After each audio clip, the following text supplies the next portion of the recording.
झारखंड के हॉटस्पॉट हिंदीपीढ़ी में कोरोना मरीजों की संख्या हुई 35। राज्य में कुल 56 मरीजों की पहचान। गुरुवार को मिले 7 नए मरीज। हिंदीपीढ़ी के सेलिंग पॉइंट पर सीसीटीवी से निगरानी। रमजान में सामानों की होगी होम डिलीवरी। नियम तोड़ने वालों को डीसी ने दी चेतावनी।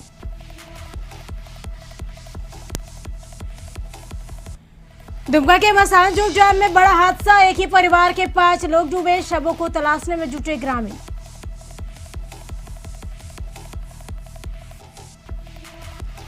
लॉकडाउन में राहगीरों की मदद कर रही पुलिस। चतरा में पुष्प वर्षा कर पुलिसकर्मियों का लोगों ने किया स्वागत।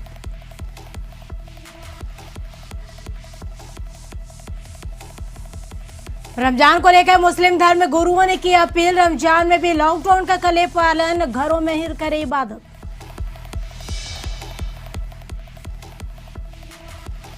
नमस्कार, आप देख रहे हैं कशिश न्यूज। आपके साथ मैं हूं करिश्मा। तो बात करेंगे दुमका से बड़ी खबर। मसानजोग डैम में बड़ा हादसा हुआ है। डैम के एक ही परिवार के 5 लोग डूब गए हैं। बोट पर सवार ग्राम प्रधान की जान बची। मसले के कटहलिया में मयूराक्षी नदी में घटना हुई है। तो आपको बता दें कि दुमका से बड़ी खबर। बोट पर सवार ग्राम प्रधान सचिव की जान बच गई है। मसानजोग डैम में बड़ा हादसा हुआ है। तो डैम में एक ही परिवार के 5 लोग डूब गए हैं। तो आपको इस वक्त की सबसे बड़ी खबर दुमका से। मसानजोग डैम में बड़ा हादसा हुआ है। तो डैम में एक ही परिवार के 5 लोग डूब गए। आपको बता दें कि नाव पर कुल 6 लोग सवार थे, जिसमें बोट पर सवार ग्राम प्रधान की जान बच गई। फिलहाल शवों की तलाश जारी है। तो आपको बता दें कि गांव के एक ही परिवार के 5 लोग डूब गए हैं। तो दुमका से बड़ी खबर। मसानजोग डैम में बड़ा हादसा हुआ है। आपको बता दें कि परिवार के 5 लोग डूब गए हैं। तो कटहलिया में मयूराक्षी नदी में यह घटना घटी है। तो इस वक्त की सबसे बड़ी खबर दुमका से। मसानजोग डैम में बड़ा हादसा हुआ है। एक ही डैम में एक ही परिवार के 5 लोग डूब गए हैं। तो कटहलिया में मयूराक्षी नदी में घटना हुई है। आप लोग सोडी बुलंद गए। क्या काम था वहाँ से वो बच्ची और छोटा लड़की, उसका साली, मुख्तर का साली लाने के लिए गया था। उसको लाने गए थे? हाँ, लाने के लिए गया। तो रोड से काहे नहीं गए, इससे गए? रोड बोलता है, मैंने खुद पुलिस पकड़ता है वो इससे लॉकडाउन जो हुआ लॉकडाउन से, तो इसीलिए बोलता है चलो तो डेंगी से जाए नाव से। इसीलिए आप लोग डेंगी में चले गए। मार्क्स हो जाते हैं तो बच्चा। अधिक जानकारी के लिए दुमका से हमारे सहयोगी इस वक्त जुड़ चुके हैं फोन लाइन पे। मृत्युंजय, क्या जानकारी मिल पा रही है? जिस तरह से मसानजोग डैम में बड़ा हादसा हुआ है, हादसा की वजह क्या है? कुल कितने लोग इस नाव पर सवार थे? जी, ये बता दूं कि अभी मैं घटना स्थल पे खड़ा हूं और यहीं पे अभी रेस्क्यू टीम जो है, यहाँ पे जो 5 लोग डूबे हैं उनकी तलाश हो रही है। जाल फेंका जा रहा है, निकाला जा रहा है। ये घटना कल 2:30 बजे की है, जब चापुड़िया से मुख्तार टुडू यहाँ पे अपनी साली को लेने के लिए सिवड़ी फलन गया हुआ था और वो अपने साथ जो है अपनी साड़ू को लेके गया था जी। और साथ में उस गांव का प्रधान भी जो है शिवलाल टुडू, वो भी साथ ही था। ये लोग तो गए ठीक, और जब वापसी करने लगे वहां से, तब उसी वक्त चक्रवाती तूफान के चपेट में फंस गया जी। जो शिवलाल बच गया, उसने बताया कि किनारे तक पहुंच चुके थे। पहुंचने के बाद जो है वो एक जो डोंगी को चला रहा था, डोंगी एक छोटा सा ये होता है सर्कुलर के टाइप का, जिसपे कि 5-6 लोग ही बैठ सकते हैं जी। तो ये काफी खतरनाक होता है और इसमें सफर करना भी काफी डेंजरस है। तो वो किनारे पे उतर भी चुका था, लेकिन आने के कारण जो डोंगी चला रहा था वो भी उस पर सवार हो गया और आंधी ने उसको पानी में कैचमेंट एरिया के बीच जी भंवर में ले गया, जहाँ पे वो डूब गया। डूबने के बाद जो है शिवलाल तो किसी तरह किनारे पे लग गया, लेकिन 5 जो है, 2 महिलाएं थी, 2 पुरुष थे और एक बच्ची थी, वो लोग इन पानी में डूब गए, जिसकी अभी भी तलाश जारी है और पुलिस यहाँ मौजूद है। मृत्युंजय, जिस तरह से पूरे हर जगह लॉकडाउन है, अगर हम बात करें तो जिस तरह से लॉकडाउन में आखिर इतने लोग नाव पर सवार होकर कहाँ जा रहे थे? जिस तरह से लॉकडाउन में लोग नाव पर सवार होकर, प्रशासन क्या कुछ कर रहा है? देखिए, ये जो अभी लॉकडाउन चल लोग सड़कों पे नहीं निकल रहे हैं। जी। यहाँ पे काफी परेशानी है, पुलिस कहीं जाने आने नहीं दे रही है। जी। और लोगों को अपना काम रहता है, वो यूं ही साइड से किसी तरह निकलकर अपना काम करते हैं।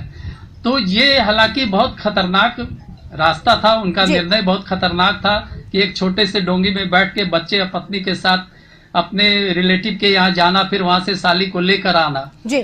तो चले तो गए ठीक, लेकिन कोई नहीं जानता था कि चक्रवाती के तूफान के बीच में वो फंस जाएंगे। जी। जब लौटने के करीब आए तो यूं कहिए कि किनारे पे जो कहते हैं कि डूब के तैराक किनारे पे डूबता है, वो ऐसी घटना हो गई। जब ये किनारे पे पहुंच गए, मंजिल तक पहुंच गए, तभी वो चक्रवाती तूफान में फंसकर उनको वापस बीच में खींच कर ले गए। और जो डोंगी का चलाने वाला था वो भी उस डोंगी पे सवार हो गया, चूंकि आउट ऑफ कंट्रोल हो गया था। जी।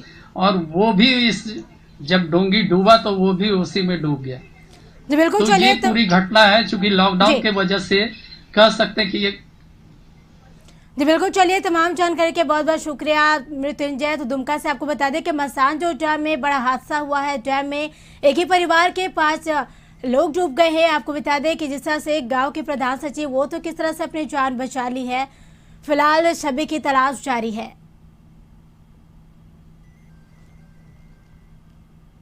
झारखंड में गुरुवार को 7 नए कोरोना संक्रमित मरीजों के मिलने से खलबली मच गई है। इसके साथ ही कुल कोरोना पॉजिटिव की संख्या बढ़कर 56 हो गई है, जबकि रांची में अब तक कुल कोरोना संक्रमित मरीजों की संख्या 35 पर पहुंच गई है। यहाँ के हिंदपीढ़ी इलाके से 33 संक्रमितों की पहचान की गई है और रांची के रिम्स में सैंपल जांच के दौरान एक दिन में कुल 7 मरीज मिले हैं। रिम्स के निदेशक डॉक्टर DK सिंह ने बताया कि रांची में संक्रमित पाए गए 4 लोगों को दिल्ली के निजामुद्दीन के मरकज से लौटे तबलीगी जमात के सदस्यों से संक्रमण हुआ है। इसके अलावा बोकारो में 10, हजारीबाग में 3, धनबाद और सिमडेगा में 2-2 और गिरिडीह, कोडरमा, गढ़वा तथा देवघर में 1-1 मामला सामने आया है।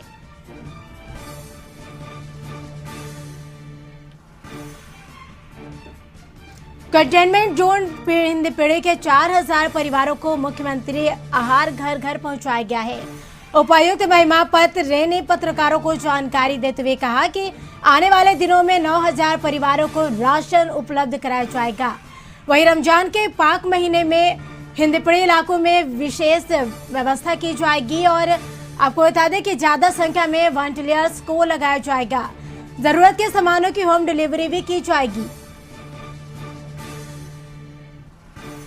रमजान में कुछ अलग चीज़ों की जरूरत पड़ती है, उसके लिए हिंदपीढ़ी में खासकर हम लोग वॉलंटियर्स के माध्यम से उनकी होम डिलीवरी कराएंगे।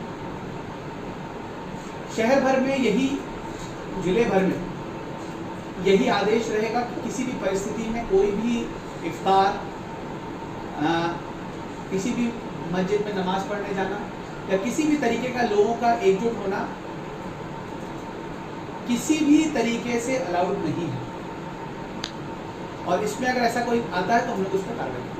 इंडस्ट्री के द्वारा ही वहीं पे या उसके बिल्कुल पास 500 मीटर के दायरे में उसको वहां रहने की व्यवस्था करानी पड़ेगी। साथ ही साथ व्यवस्था के साथ उसको सभी कोरोना के अगेंस्ट जो सेफगार्ड्स हैं उनको इंश्योर कराना पड़ेगा, चाहे वो सोशल डिस्टेंसिंग हो, मास्क हो, सैनिटाइजर का यूज हो और खासकर स्क्रीनिंग हो, वो कराना पड़ेगा।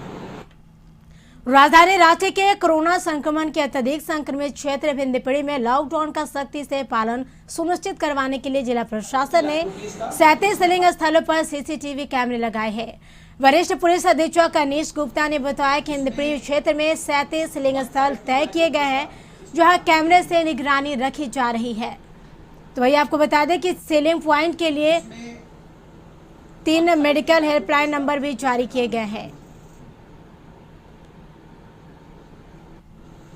जिसमें 152 लाख रुपीस का रमजान के महीने में जो दिशा निर्देश जारी किए गए हैं सभी के लिए, वो चाहे वो हिंदपीढ़ी के हों या हिंदपीढ़ी से बाहर हो, लागू होते हैं। इसमें हम लोगों ने जो जिम्मेवार लोग हैं उनके साथ भी बैठक की है। बहुत इसमें कम्युनिटी लेवल पे भी मैसेज दिया है और ये उम्मीद है हमें कि इस समय भी लॉकडाउन का या जो सील्ड एरिया है, कंटेनमेंट जोन वाला एरिया, वहाँ पे लोग जो निर्देश जारी किए गए हैं उनका पालन करें। राजधानी रांची के कोरोना संक्रमण के अत्यधिक संक्रमित क्षेत्र हिंदपीढ़ी में लॉकडाउन का सख्ती से पालन सुनिश्चित करवाने के लिए जिला प्रशासन ने 37 सीलिंग स्थलों पर सीसीटीवी कैमरे लगाए हैं। तो आपको बता दें कि वरिष्ठ पुलिस अधीक्षक अनीश गुप्ता ने बताया कि हिंदपीढ़ी क्षेत्र में 37 सीलिंग स्थल किए गए हैं जहां कैमरे से निगरानी रखी जा रही है और साथ ही सीलिंग प्वाइंट के लिए 3 मेडिकल हेल्पलाइन नंबर भी जारी किए गए हैं। साथ ही सीलिंग प्वाइंट पर एम्बुलेंस की भी व्यवस्था की गई है। किसी तरह की इमरजेंसी आने पर लोग इन नंबरों पर संपर्क कर सकते हैं।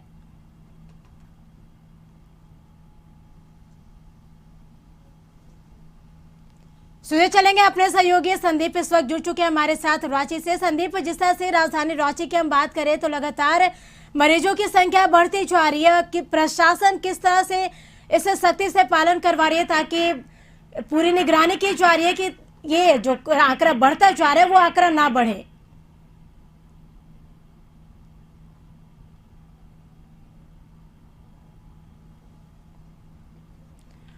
तो साथ ही मेडिकल हेल्पलाइन नंबर भी जारी किए गए हैं जिन 37 लिंक पॉइंट को सुनिश्चित किया गया है।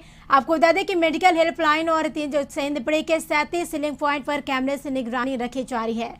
तो लगातार जो प्रशासन है वो सख्ती से लॉकडाउन का पालन सुनिश्चित कराने के लिए जिला प्रशासन ने जगह जगह सीसीटीवी कैमरे भी लगाए हैं।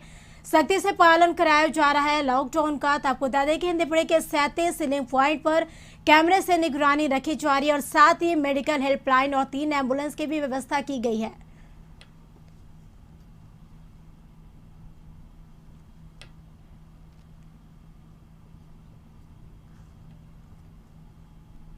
तो हमारे साथ हमारा संपर्क नहीं हो पाया। फिलहाल खबरों में आगे बढ़ेंगे। झारखंड में पान मसाला, खैनी और गुटखा खाकर थूकने वालों के लिए बुरी खबर है। सार्वजनिक जगहों पर खैनी और गुटखा खाया तो 6 माह की जेल होगी। पूरे राज्य में सार्वजनिक जगहों पर सभी तरह के तंबाकू जैसे खैनी, गुटखा, सिगरेट, बीड़ी, पान मसाला, हुक्का पर पूर्ण प्रतिबंध लगा दिया गया है। स्वास्थ्य एवं परिवार कल्याण विभाग ने तंबाकू उत्पादों पर पूरी तरह से बैन करने का आदेश जारी किया है। तंबाकू खाकर इधर उधर थूकने से कोरोना वायरस फैलने के खतरे को देखते हुए सरकार ने यह कदम उठाया है। आदेश का पालन नहीं करने पर 6 महीने के जेल का प्रावधान किया गया है। इस आदेश को तत्काल प्रभाव से लागू करने के लिए सभी जिलों के डीसी को भी निर्देश दिए गए हैं। इस बात का उल्लेख है कि किसी भी सार्वजनिक स्थलों पर थूकने को प्रतिबंधित किया गया है। उसी आलोक में हम लोगों ने भी राज्य सरकार के लिए आदेश निकाल दिया है कि किसी भी सार्वजनिक स्थल पर थूकना एक आपराधिक कृत्य माना जाएगा और उसी क्रम में तंबाकू और खैनी जो लोग खाते हैं उन्हीं को थूकने की समस्या होती है, इसलिए उस पर भी प्रतिबंध लगाए गए। तो झारखंड में पान मसाला, खैनी और गुटखा खाकर थूकने वालों के लिए बुरी खबर है। सार्वजनिक जगह पर खैनी और गुटखा खाया तो 6 माह की जेल होगी। वहीं पूरे राज्य में सार्वजनिक जगहों पर सभी जगह आपको बता दें कि इस तरह से प्रशासन की तरफ से यह भी कहा गया है कि जिस तरह से लोग अगर थूकते हुए पाए जाते हैं तो उन्हें कड़ी से कड़ी सजा होगी, 6 माह तक भी जेल होगी। फिलहाल खबरों में आगे बढ़ेंगे। झारखंड पुलिस ने लॉकडाउन उल्लंघन मामले में अब तक 1050 लोगों पर एफआईआर दर्ज की है। साथ ही लॉकडाउन उल्लंघन मामले में 2130 लोगों को गिरफ्तार किया गया है, जबकि मामले में 4505 लोगों को आरोपित बनाया गया है और सबसे ज्यादा रांची में 189 मामले दर्ज किए गए हैं। जमशेदपुर जिले में लॉकडाउन उल्लंघन मामले में ही सबसे अधिक गिरफ्तारियां हुई है। जमशेदपुर में 872 लोगों को गिरफ्तार किया गया है। कोरोना काल में बोकारो जिले के 3 ब्लड बैंकों में खून की कमी हो गई है। लॉकडाउन की वजह से लोग अपने घरों में हैं, इसको लेकर डोनर नहीं मिल रहे, जिससे मरीजों की परेशानी बढ़ गई है। जरूरतमंद को ब्लड लेने के लिए पहले डोनर तलाशन करना पड़ता है और तब जाकर उन्हें ब्लड मिल रहा है। इस संकट काल में जो डोनर ब्लड दे भी रहे हैं लेकिन उनकी कोरोना टेस्ट नहीं हो रहा है। कोई मरीज ब्लड दे रहा है, उसकी कोरोना की जांच नहीं हो रही है। ऐसे में परेशानी और बढ़ सकती है। इस पर प्रशासन को ध्यान देने की जरूरत है। डीसी मुकेश कुमार जल्द इस समस्या का समाधान करने का आश्वासन दिया है।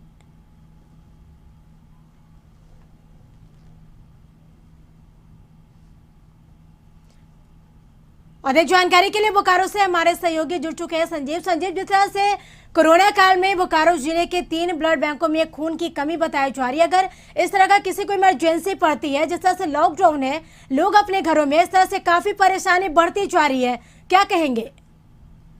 देखिए, निश्चित तौर पर बोकारो जिला का 3 ब्लड बैंक है, जिसमें जो है ब्लड बैंकों में लगातार खून की कमी पाई गई है। जो बीमारी पड़ रहा है, बीमार पड़ने के बाद जो है, जैसे रेड क्रॉस सोसाइटी जो है, रेड क्रॉस के पास जो है जो भी ब्लड दिए जाते हैं तो वहाँ जो है उनके जो ब्लड सैंपल चाहिए वो ब्लड दिया जाता है, लेकिन उनके एवज में उनसे ब्लड लिया जाता है। तो कहीं ना कहीं जिस तरह से ब्लड लिया जाता है और ब्लड की जांच नहीं की जाती है, तो कहीं ना कहीं जो बोकारो में जिस तरह से कोरोना जो है अपनी पैर फंसा रही है, तो कहीं ना कहीं जांच करने के बाद ही जो है ब्लड दिया जाए। लेकिन सबसे बड़ी बात यह है कि बोकारो एक ऐसा शहर है जहाँ पे 3 ब्लड बैंक है, वहाँ पर ब्लड बैंक की काफी कमी आ गई है, किल्लत हो गई है। लेकिन जिसको भी ब्लड की आवश्यकता है वो जाते हैं और जो है ब्लड ले करके जो है अपना ब्लड देते हैं, उसके बाद चले जाते हैं। तो कहीं ना कहीं जिस तरह से कोरोना को लेकर के लगातार जो रेड क्रॉस सोसाइटी जिसे ब्लड देता है तो उनको जांच करना चाहिए और जांच करने के बाद ही ब्लड को देना चाहिए, जिसको लेकर के कि जिस तरह से कोरोना वहां पता रहे तो जिस तरह से बोकारो को खतरा बना हुआ है, तो कहीं ना कहीं इसमें कमी आएगी। जी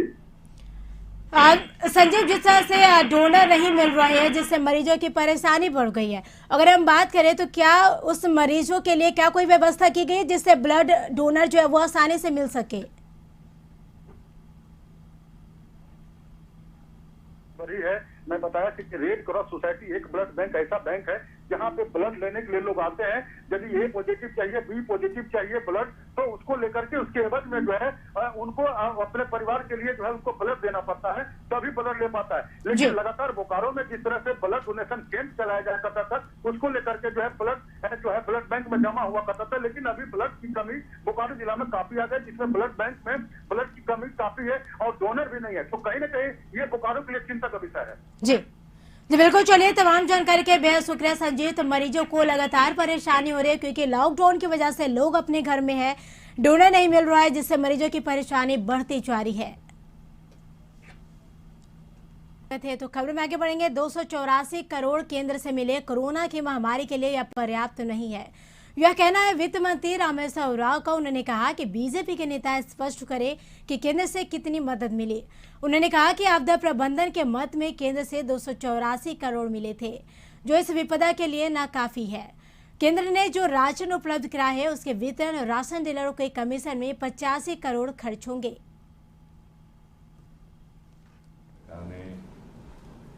झारखंड राज्य की सरकार को कितनी राशि दी। दूसरी बात यह है कि वो कहते हैं कि बहुत पैसा मिला है, लेकिन नहीं कहते कि कितना पैसा मिला है। देश में केंद्र की सरकार जो है बीजेपी की है, ये बीजेपी के लोग हैं, इनको लोगों को बताना चाहिए कि कितना पैसा मिला है, भारत सरकार ने कितना पैसा राज्य सरकार को दिया है, और तब ये कहते कि बहुत पर्याप्त है, जरूरत से ज्यादा है, जो भी कहना है कहते, लेकिन वो कहते नहीं है। झारखंड सरकार आने वाले दिनों में लॉकडाउन में कुछ और ज्यादा छूट दे सकती है। झारखंड सरकार के वित्त और खाद्य आपूर्ति मंत्री डॉक्टर रामेश्वर उरांव ने कहा कि झारखंड की स्थिति देश के अन्य राज्यों से अच्छी है। उन्होंने कहा कि महाराष्ट्र, तेलंगाना और तमिलनाडु जैसे राज्यों में कोरोना पॉजिटिव की संख्या भी ज्यादा है और मृत्यु दर भी ज्यादा है, लेकिन झारखंड में स्थिति नियंत्रण में है। उन्होंने कहा कि अगर हिंदपीढ़ी और बोकारो को छोड़ दे तो अन्य जिलों में इक्का दुक्का घटना ही घटी है और हॉटस्पॉट की संख्या भी कम है। वही मंत्री ने कहा कि डीबीटी के माध्यम से 1000 प्रति मजदूर देना शुरू हो गया है और लगभग 50,000 मजदूरों को पैसा दिया जा चुका है। सब अभी तक मिली रिपोर्ट के अनुसार 2.5 लाख मजदूरों ने अपना रजिस्ट्रेशन कराया है और यह काम अभी भी जारी है। छूट दिया गया हम लोगों को भारत सरकार से गाइडलाइन के तहत, वो सब हम लोग शुरू करेंगे। हो सकता है एक 2 दिन विलम्ब हो, है कि उपायुक्तों को अधिकार दिया गया है कि आप तसल्ली कर लें कि खोलना सही है कि नहीं, लोकल कंडीशन के हिसाब से। केंद्रीय मंत्री अर्जुन मुंडा ने अपने ट्विटर अकाउंट पर एक वीडियो शेयर किया है। बच्चों के इस वीडियो के जरिए यह संदेश दिया गया है कि चाहे गरीब हो या फिर अमीर, अगर चाहे तो कोई भी लॉकडाउन के नियमों का पालन कर सकता है।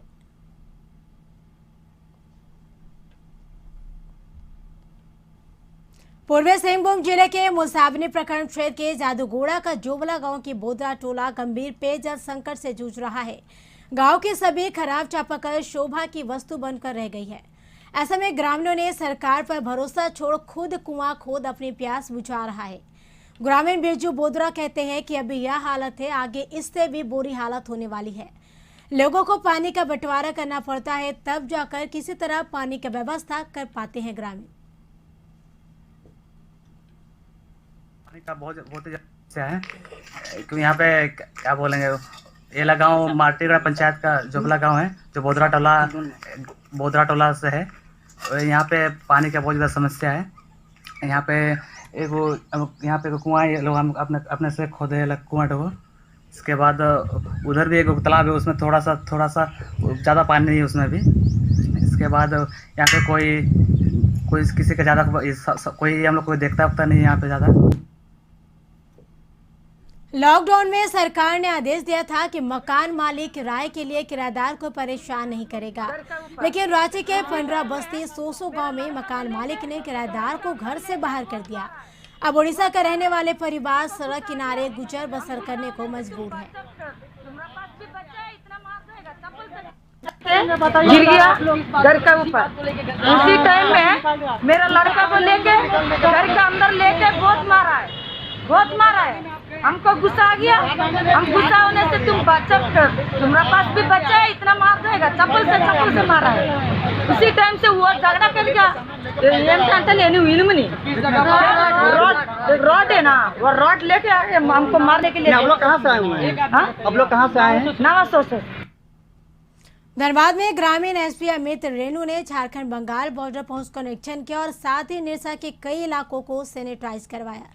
इस दौरान मैथन थाना को भी सैनिटाइज किया गया और एसपी ने कहा कि अभियान के तहत वैसे क्षेत्रों में सैनिटाइज कराने का काम किया जा रहा है जहां लोगों का आवागमन ज्यादा रहता है।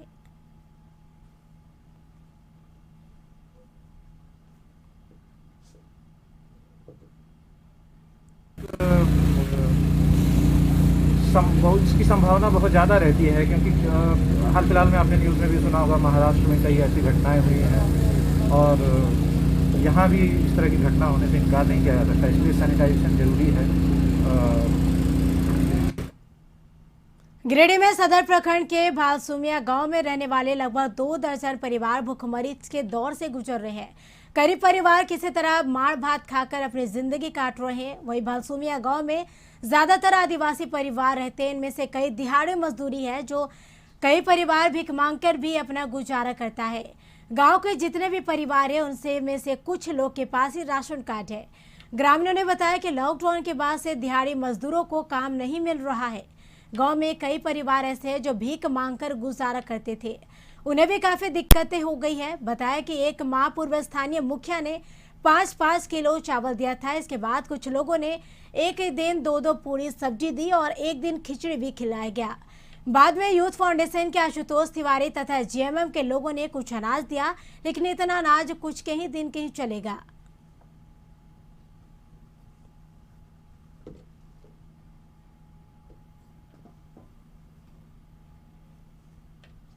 रांची में निजी चैनल के एडिटर के खिलाफ कांग्रेस के कार्यकारी अध्यक्ष जामताड़ा विधायक इरफान अंसारी ने प्राथमिकी दर्ज कराई है।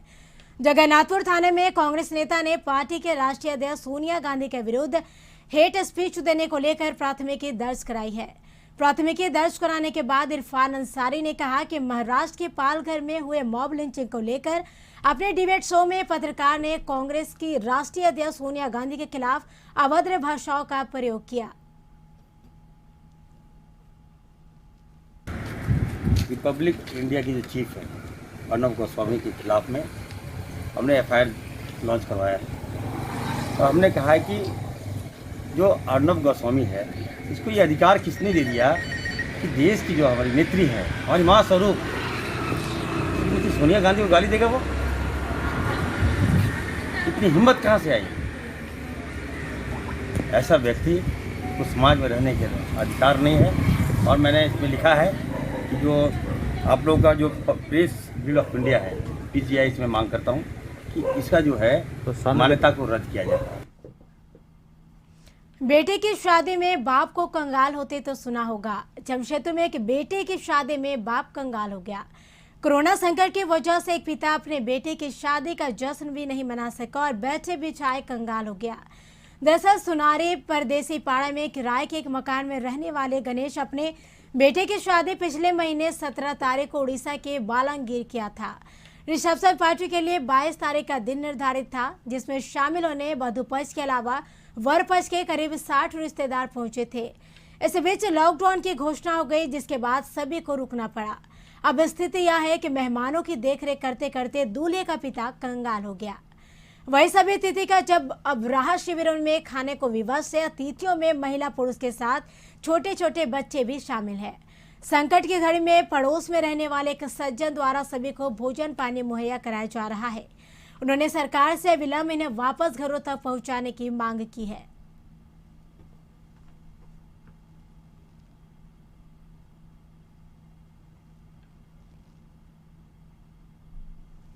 मेरे पिता का शादी हुआ था, पार्टी का दिन से गाड़ी मोटर बंद हुआ, पार्टी भी दे नहीं पाए हैं।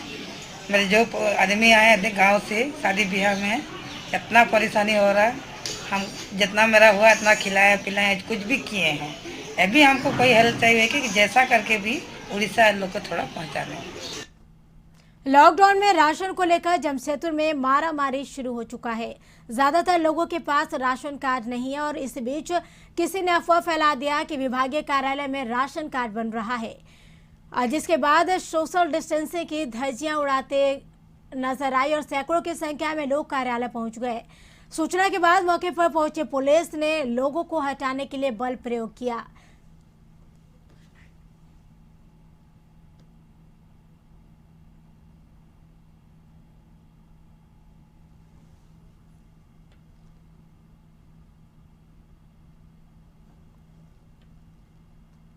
लॉकडाउन के बीच मुस्लिम समुदाय के पवित्र माह रमजान शुरू हो रहा है।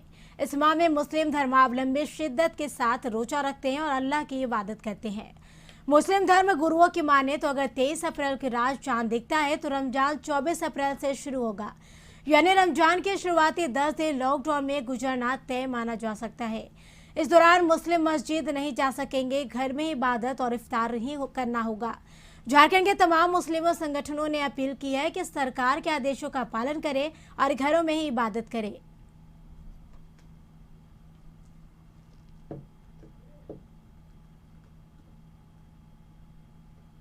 मैं सभी मुसलमान भाइयों से गुजारिश करूंगा कि तरावीह की नमाज का एहतमाम अपने अपने घरों में करें।